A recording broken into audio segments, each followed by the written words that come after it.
This is the email you will receive once you complete the first step in the Sam.Gov registration process, that an incident has been opened on your behalf. So hold on tight, because you only have a few more steps to complete. And before you know it, you will be ready to find, bid, and win profitable federal government contracts. And it says your entity documentation was submitted. This is the reference number that I received. So you just sit back, set it, and forget it. This is when you just relax. That's all you got to do. So I'm going to take you through all the steps necessary to get your UEI. Let's begin. So once you reach Sam.gov, you will see this screen right here. You're going to need to sign in. If you are a returning user, simply enter in your email and password. If you are brand new, you're going to need to create an account. Simply click the button here, follow the prompt. It's going to ask you a few questions, and before you know it, you will have a username and password. It will also ask you to either use a security code, a text message, some type of third-party verification, because this platform holds your bank account information. So you don't want just anyone to have access to your Sam.gov registration. Okay, so I'm gonna log in.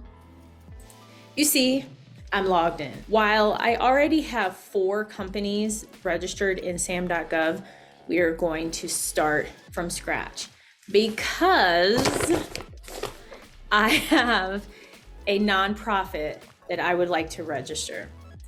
When I was in undergrad, I was able to attend a very expensive private school due to a foundation, and I had the opportunity to meet the woman who was behind the foundation, and I'll never ever forget the look in her eyes and just how she was so grateful to meet us. And I just could tell she was so not only grateful but felt so accomplished, and to be able to see the benefit of, I guess, her hard work. I don't know much about her, but she had enough money to help yours truly get through a very expensive private school. And I said to myself, I want to be able to do the same thing for others. I want to be able to offer scholarships.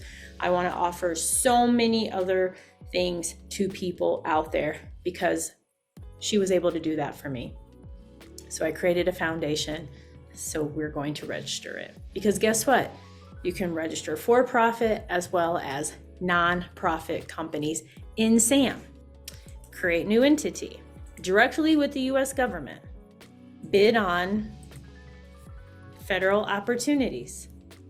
If you're looking to apply for loans, by all means. It's best if you just click bid on a federal opportunity, because you're letting them know. I don't know why they added all of these options. I have no idea. If you want to prime a government contract, meaning the contract is in your name, the money goes to your bank account, you are the prime contractor, follow these prompts. Select federal government. There's no reason to add in all this other information. There isn't whatsoever. Maybe they're collecting it for some purpose. There's no reason to put all of this in there. If you really want to, by all means do so. But at the end of the day, you just need a UEI, a unique entity identifier, and a cage code. That's it. Next. Okay. So you see that they even prompted you. Choose all awards. That's what you want. All awards.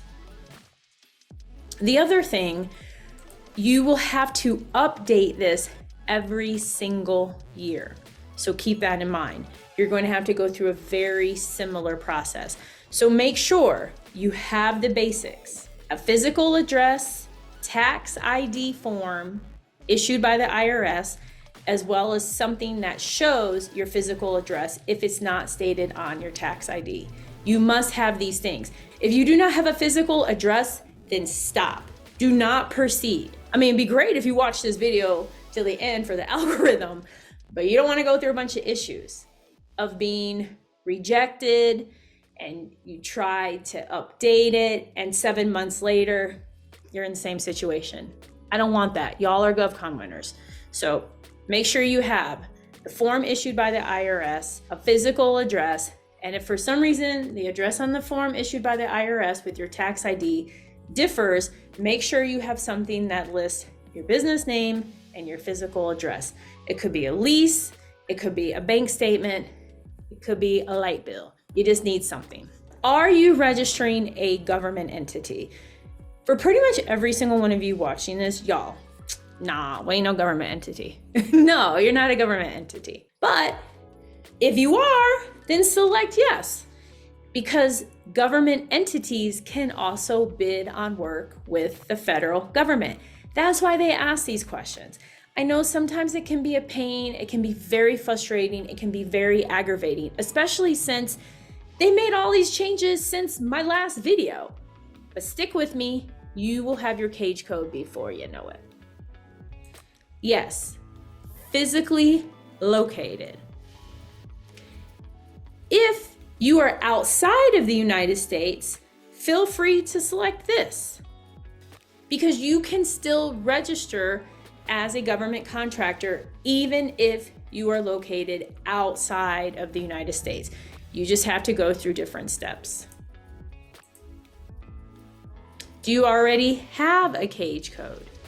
No. Most of you probably won't have one.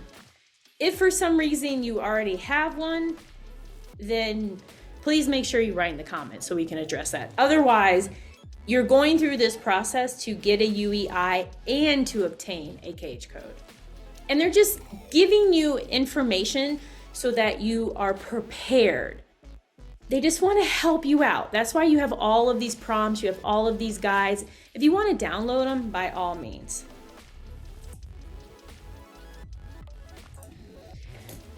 This is where you take a look at the form issued by the IRS. You must enter the information for your company exactly as it appears on this form. So that's why I have it in my hand. Kizzy Foundation, Inc. There's no DBA right now. United States. And then I'm going to enter in my address. And then you click next. On this screen, they are prompting you to let you know that they are about to validate your entity, meaning they're going to run the information that you provided through a huge database to make sure it shows up. Here's a Kizzy strategy. If you just registered your business within the last 30 days, chances are it may not show up. If your business is in, let's say, a physical location, but there are multiple offices there with similar address, just be aware, it may not show up. It's okay, I'm gonna get you through it regardless. You click yes, you can provide the required information. So now they're searching millions of records and they're gonna ask you, do any of these match? There we go. This is it. If it didn't match, you just select, I don't recognize my entity on this list, and it'll walk you through the prompts. That's all you have to do. Because what will happen is they're going to ask you for information. That's why it's important to have your documents. You're gonna have to upload them, and someone behind the scenes, kind of like in the Wizard of Oz, they're going to need to add your entity to the database, which adds a little time. So just be patient, everyone. That's all, just be patient. So I recognize it, scroll down here, bam. And you can see Foundation, Research Institute, nonprofit. Because it's a foundation, it's a nonprofit. This is spot on. Are all of your entity details correct? No, it is missing the office unit. And under no, it says suite number is missing, Inc. is missing, address is old, doing business as is missing. If any of that applies, just simply click no. Then they're asking you, which one do you need to update? Physical address. So I typed it in one more time. It's stating this is what you entered. They're asking you to confirm it. Now, they need proof, right? We live in a culture of needing receipts. Gotta have those receipts. This is where you enter your receipts.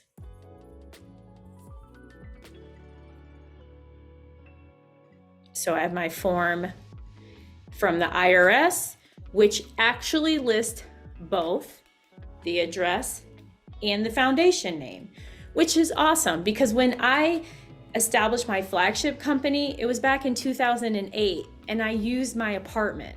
So anytime I update my flagship company, I always have to submit 2 documents, the lease and the form issued by the IRS.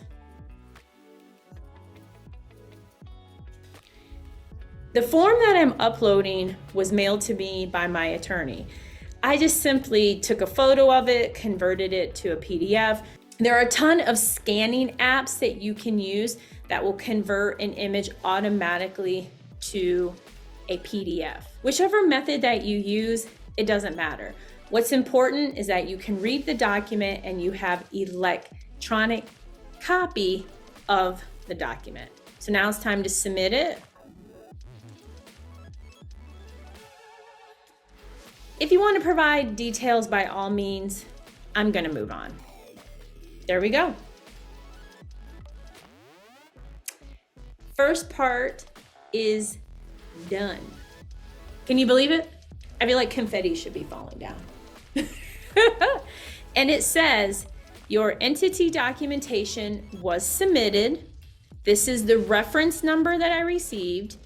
Sam will review, contact you if you have any questions. So you just sit back, set it, and forget it. This is when you just relax. That's all you got to do. If you want to go back to your workspace, you're more than welcome to do that. And what you can do is then see your status. It says pending ID assignment. In comparison to my flagship company, you see I have a UEI, and you see that I already have a cage code. So once you finish the second step, your workspace will look exactly like this. All my amazing GovCon winners, stick with it. Part 2 is coming up soon. Please join my Facebook group. Get on my wait list at govconwinners.com. And don't forget, everything is possible, y'all.